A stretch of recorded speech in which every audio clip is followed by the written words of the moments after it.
Hi. Welcome sa ikaapat na devotions natin for this week. And you're listening to yours truly, Pastor Bong Bailon. I'm the senior pastor of Real Life Christian Communities. And we are following up on last Sunday's message. So if this is your first time, may I encourage you to please visit tv.rlcc.ph. So, TV, tapos period, RLCC, period, PH. To listen to last Sunday's sermon para maunawaan nyo yung context ng daily devotions na ginagawa natin each day. Today, the title of our devotions ay Rest in His Unfailing Love. And the scripture that we want to read once again is Psalm 51, verse 1, kung saan the psalmist or David is saying, according to your unfailing love. According to your unfailing love. So let us pray. Manalangin po tayo as we meditate today in the presence of the Lord. Panginoon, tulungan niyo po kami, Father, and help us, speak to us. Help us to truly repent and thank you na you have shown us na ito yung doorway to the path of real surrender before you, and which is the only way for us to really experience the transforming grace of God when we just posture ourselves in humility before you, Panginoon, in true repentance. So, tulungan mo kami once again. Speak to us, O Lord. May your Holy Spirit guide us in our devotions today. In Jesus' name, amen and amen. Your repentance is not the foundation of your forgiveness. It is God's unfailing love. Sa madaling salita, it's not about how strongly we feel guilt o kung gaano kalalim yung ating pagsisisi. It's really all about the character of God. Who God is really the basis of our cry for forgiveness. We're not crying to the Lord and saying, God, look at me. I'm so sorry for my sins. We come before the Lord and say, God, you are God. And you are merciful and kind. I come to you because of who you are. So brothers and sisters, let's stop focusing sa sarili natin. Let's stop thinking na parang, okay, nagrepent na ba ako ng tunay? Malalim na ba yung pagsisisi ko? Am I really feeling sorry? Because sometimes we think, well, hindi pa yata masyado, so maybe God will not forgive me. O kaya parang hindi pa ako talaga masyadong umiiyak. So maybe God has not forgiven me. Or maybe baka hindi pa sapat yung suffering ko. So maybe God will not forgive me. So we're looking at it in the wrong way. We're looking at repentance as if parang it all depends on us or how serious we are or how much we are really in pain because of our sins. I mean, there's one side of that, in a way, there's truth to that in some way. Kasi nga sabi ko, we have to acknowledge what our sins are. We have to cry out to God for mercy and desire that God would transform us. But if we just continue parang to dwell on ourselves and whether deserving na ba tayo, whether okay na ba, God is already satisfied, nakikita niya na talaga ng repentant tayo, then He will act on it. No, that's not what the Bible says. And in this psalm na binabasa natin at pinagme-meditate natin, David is not coming to God and say, God, look, I really feel so sorry. I am so parang deep in pain, ganyan. Would you just forgive me because you see how much I'm really serious about this? No. David says, Lord, because of your unfailing love, this is my cry. I'm asking for forgiveness because you are a God who truly cares and loves me. That's the basis of my cry. According to your unfailing love, that's what David is saying, or the psalmist. So when we come to Him, we come according to our faith that God is faithful, He's loyal, He keeps His promises. You know, yung unfailing love is the Hebrew word chesed.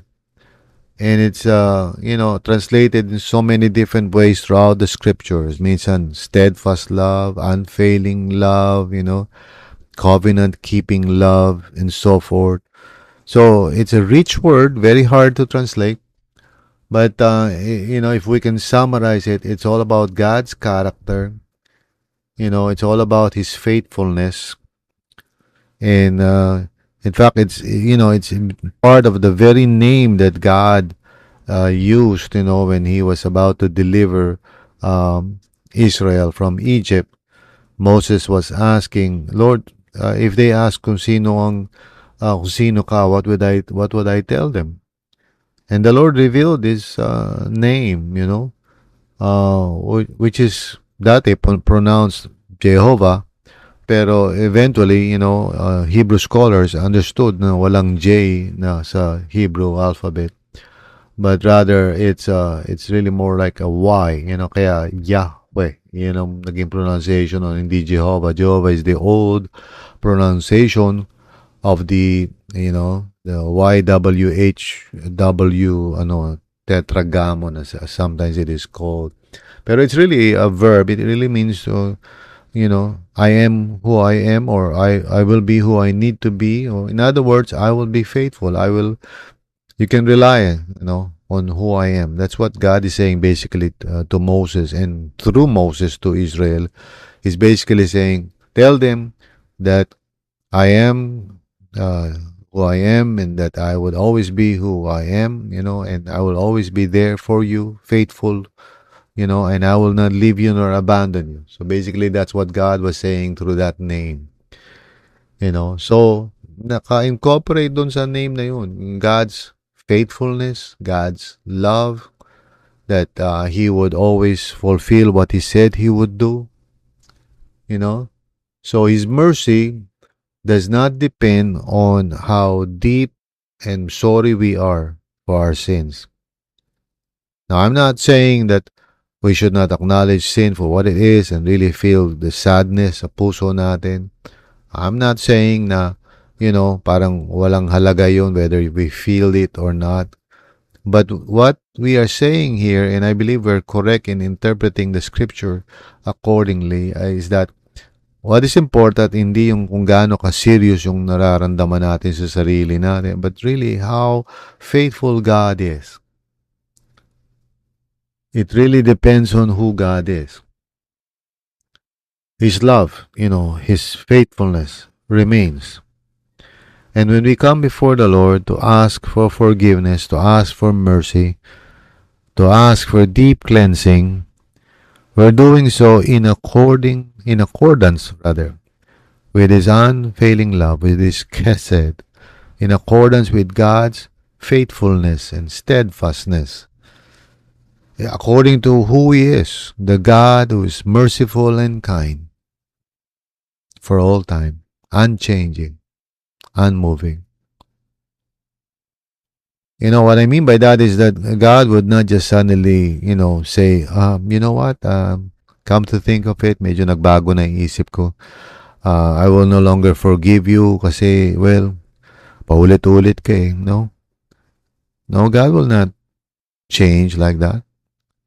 He promised that if we come before Him in the name of His Son, He will forgive us. Yeah. Sometimes people would ask, okay lang ba yun kung paulit-ulit tayong humihingi ng tawad? Hindi kaya mawala na ng pasensya ang Panginoon sa atin? Well, God is faithful. Kaya, tinuturo nga niya sa atin, di ba? If somebody sins against you, just forgive that person. And tinanong ni Peter, how many times, Lord? 70 times 7, which is a way of saying there's no end to it. Just keep on forgiving. And that is who God is. He keeps on forgiving. He does not just say parang, okay, I'm tired of all this, lagi na lang nagkakasala itong mga taong ito, pagod na ako, just that's it. That's what patience actually means.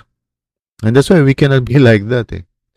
Tayo, may hangganan tayo sa sarili natin. If somebody offends us, maybe once, twice, ewan ko, depende kung gaano tayo katyaga. But eventually we'll say, ayoko na, pagod na ako. Because that's who we are. That's what we are capable of. But God, in His mercy, can transform us and change us to make us truly patient as He is patient. That's why we cannot do that on our own, you know? And that's why we are encouraged by the Lord to come before Him. If we do sin, and come before Him, He is going to be faithful and just to forgive us and cleanse us of all unrighteousness each time. Regardless kung ilang million times pa yan. Right? We come before the Lord not because sa tingin natin talagang malalim na yung repentance natin. O tingin natin na parang siguro makikita na ni Lord how sincere we are. God will forgive us, you, me, tayong lahat, not because nakikita niya na sincere na tayo. He will forgive us because He promised and He is faithful that He will forgive us if we do come before Him and confess our sin. Yung judgment natin about how sincere we are, well, sincerely flawed yun. Kasi we don't really know. How would you know na talagang repentant ka na talaga? How would you know for sure na talagang inaamin mo na talaga mga kasalanan mo? I mean, you cannot really know for sure. It's an endless loop yun. It's an endless parang investigation ng puso mo. You become introspective. Ika nga parang, okay, nagrepent na ba ako? Talaga nagsisi na ba ako? And there's no end to that. Instead, you come before the Lord. Yes, you do feel the sadness, of sin and say, Lord, I'm sorry. But, just trust God. God knows everything. He even knows whether you will do it again. So, don't worry about that. Come before the Lord because of who He is. He is faithful, kind, loving, always. Not just sometimes, always. So don't focus on your own feelings of shame and guilt na minsan ayaw mawala, di ba? You know that. I know that. Imbis kung may nagawa ka, parang hindi ka makaalis dun sa guilt and shame. Parang nakadikit sa iyo dun. And no matter what you do, it just stays there. Well, don't focus on that. Focus on who God is. And God is faithful. And He is just. He sent His only begotten Son, Jesus, to be the atoning sacrifice once and for all, not just for your sins, but for the sins of the world, sabi ni Apostle John. And that is true. That will always be the case. So we come before the Lord in Jesus' name, knowing that what Jesus has done on the cross is the basis of God's justice. He can now forgive us because of His Son, not because of us, because of Jesus. Focus on God's chesed or steadfast love or unfailing love. Shift your attention from your sense of failure and shame and guilt toward God's unchanging character, His faithfulness. Remind yourself that His mercy and grace and compassion never ever disappears, never fades, never ends. The Lord's faithfulness endures. So come before the Lord with hope-filled expectation that because of who He is, He will forgive you no matter how many times you fall. Because His steadfast love is steadfast, meaning it will not disappear. It will not fade away. Come before the Lord with confidence. Stop focusing on your ability to relieve yourself of the guilt and the shame that you feel. It's not up to you. Only God can do that. God will remove the shame and the guilt. God will set you free and replace it with peace and joy. Let us pray. Dear Lord, patawarin niyo po kami na many times when we fail, we sin, we just focus too much on ourselves or how we feel about it. Of course, andun yung shame and guilt na parang ayaw mawala, and we are reminded of our sins each time. Lord, tulungan niyo po kaming mag-repent talaga by focusing on you, on your character, by focusing on your steadfast love, on your faithfulness to your promises, Lord. This is what repentance means. Not coming before you because of ourselves or how sorry we are, but coming before you and looking and asking for mercy and deep cleansing because we know that you are faithful always. Thank you, Lord. Please help us to focus on you and not on ourselves. In Jesus' name, Amen. Amen.